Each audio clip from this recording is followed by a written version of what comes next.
Assalamualaikum warahmatullahi wabarakatuh. Kita lanjut ke bagian yang kedua ya.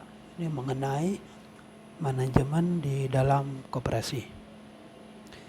Yang pertama, pengertian dari organisasi koperasi. Organisasi koperasi adalah suatu cara atau sistem hubungan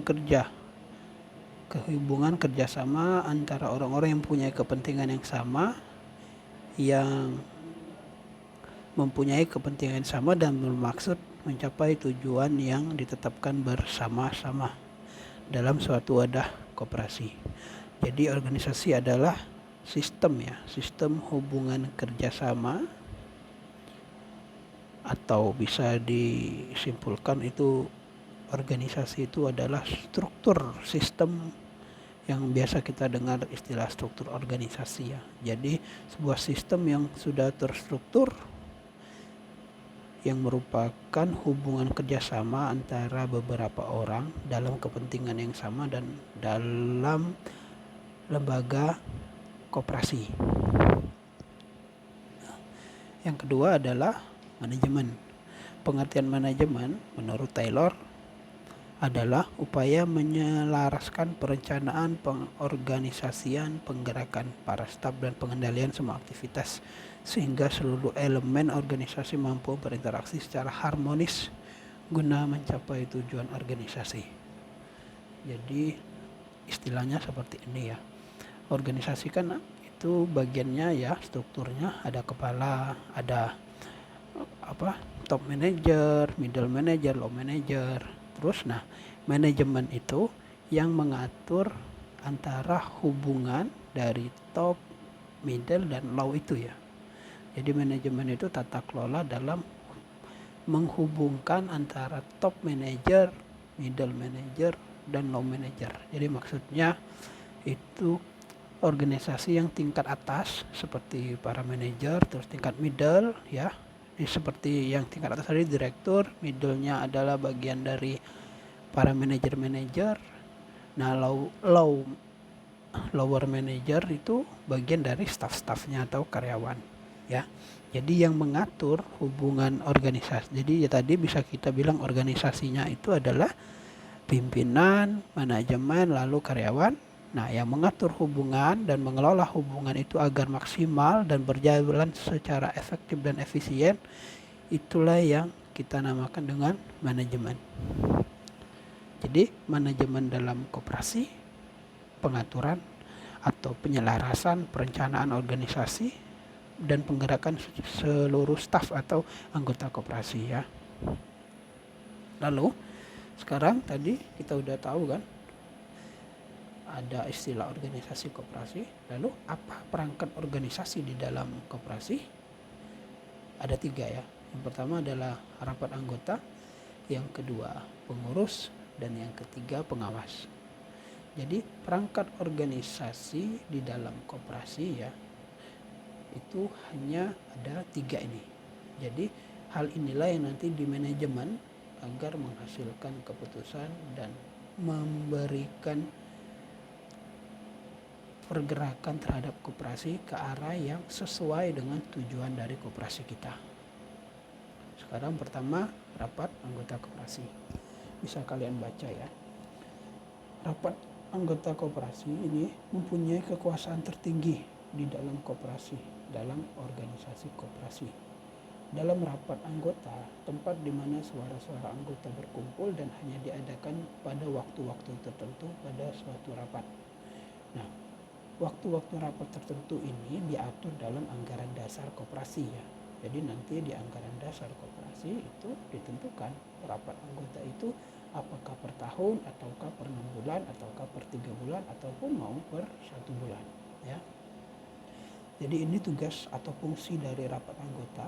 Itu pertama kali rapat anggota saat pembentukan koperasi adalah membahas anggaran dasar. Jadi rapat anggota sekaligus sebagai rapat pendiri. Yang kedua, kebijakan umum di bidang organisasi, manajemen, dan usaha koperasi ya.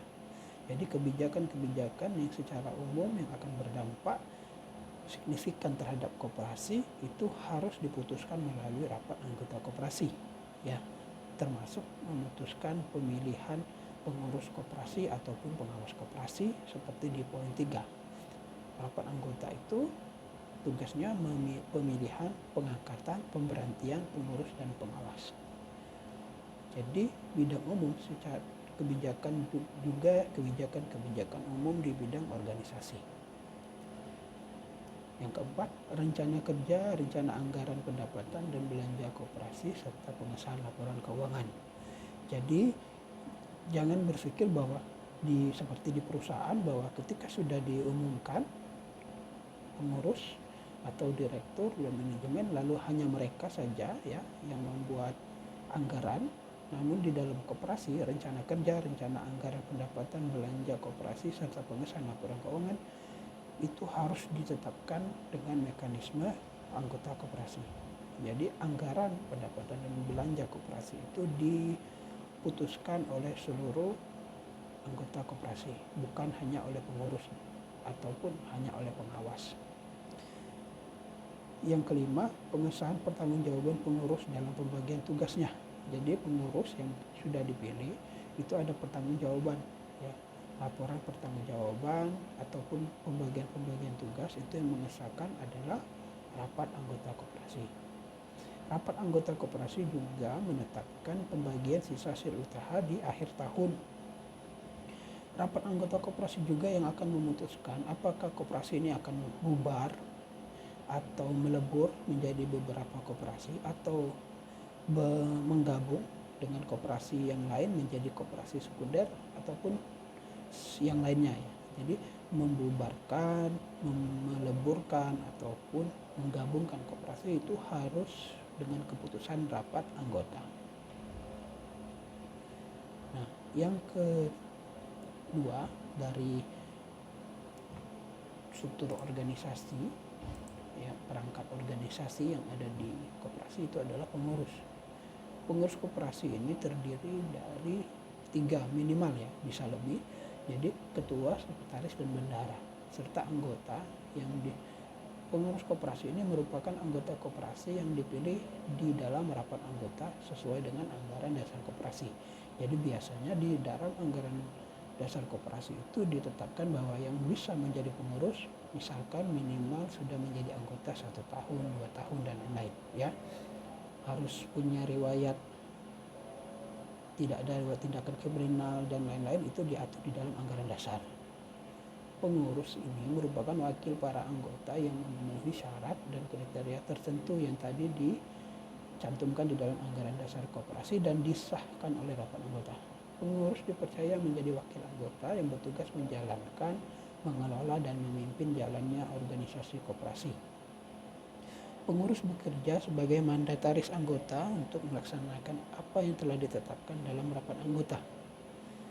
Jadi apa yang ditetapkan dalam rapat anggota itu adalah pengurus yang akan nanti memastikan ketetapan itu dijalankan dengan benar atau benar-benar dijalankan. Selain itu, pengurus berhak mewakili organisasi di dalam dan di luar pengadilan bila terjadi suatu masalah. Jadi pengurus koperasi itu mempunyai hak untuk mewakili koperasi dalam masalah sengketa di pengadilan ya, maupun di dalam masalah di luar pengadilan yang sifatnya negosiasi dan lain-lain ya. Sebagai mandataris, pengurus pada setiap akhir tahun pembukaan membacakan laporan pertanggungjawaban atau LPJ kepada rapat anggota dan tugas-tugas yang dilakukannya dengan disaksikan oleh pejabat berwenang. Jadi di akhir tahun, pengurus koperasi harus memberikan laporan pertanggungjawaban kepengurusannya. Apa-apa saja yang sudah dilakukannya. Dan ini disaksikan oleh pejabat berwenang, itu yang dimaksudkan adalah disaksikan oleh pengawas. Tugas dan wewenang pengurus koperasi bisa kalian baca ya. Mengelola koperasi dan usahanya, mengajukan rencana kerja serta rencana anggaran pendapatan dan belanja, menyelenggarakan rapat anggota, mengajukan laporan keuangan dan pertanggungjawaban, pelaksanaan tugas, menyelenggarakan pembukuan keuangan dan inventaris, memelihara daftar buku anggota dan pengurus, Jadi di dalam koperasi anggota itu harus didata dan dimasukkan ke dalam buku anggota, termasuk pengurus itu dari periode ke periode juga harus dimasukkan di dalam buku pengurus. Mewakili koperasi di dalam maupun di luar pengadilan seperti tadi, memutuskan penerimaan dan pengelolaan anggota baru serta pemberhentian anggota sesuai ketentuan dalam anggaran dasar. Jadi setelah misalkan ada anggota yang melanggar anggaran dasar, dirapatkan di rapat anggota, nah, lalu yang memutuskan dan ataupun memberhentikan itu diwakili oleh pengurus ya, bukan seluruh anggota. Tanda tangan untuk surat pemberhentian. Jadi surat pemberhentian ataupun pengangkatan itu ditandatangani oleh pengurus. Melakukan tindakan dan upaya bagi kepentingan dan kemanfaatan koperasi sesuai dengan tanggung jawab dan keputusan rapat. Jadi seperti tadi bahwa pengurus koperasi ini hanya sebagai eksekutor dari keputusan rapat anggota ya. Sekarang pengawas koperasi ya, sesuai dengan undang-undang pasal 38 nomor 25 tahun 1992, pengawas bertanggung jawab rapat anggota. Kepada rapat anggota, pengawas ini tugasnya simpel ya, cuma 2, melakukan pengawasan terhadap terlaksananya kebijaksanaan dan pengelolaan koperasi. Yang ini, poin pertama ini adalah melakukan pengawasan kebijaksanaan dan pengelolaan oleh pengurus tadi. Jadi pengawas mempunyai wewenang untuk mengawasi kebijakan dan pengelolaan koperasi oleh pengurus. Yang kedua, membuat laporan tertulis tentang hasil pengawasannya. Jadi setelah melakukan pengawasan, bahwa pengawas nanti akan mengeluarkan laporan tertulis terkait hasil dari pengawasannya ya. Pengawas berwenang untuk meneliti catatan yang ada pada koperasi, mendapat segala keterangan yang diperlukan. Pengawas harus merahasiakan hal-hal pengawasannya terhadap pihak ketiga. Jadi pengawas itu punya hak untuk menanyakan setiap detail bukti-bukti apapun, transaksi apapun yang ada di dalam organisasi itu untuk melakukan pengawasannya. Tapi dengan catatan pengawas tidak boleh memberikan atau membocorkan informasi ini kepada pihak ketiga. Ya, pihak ketiga itu pihak di luar koperasi dan pengawas ya. Jadi itu untuk perangkat organisasi di bagian kedua. Jadi kita akan lanjut ke bagian ketiga, bagaimana sih prosedur mendirikan koperasi.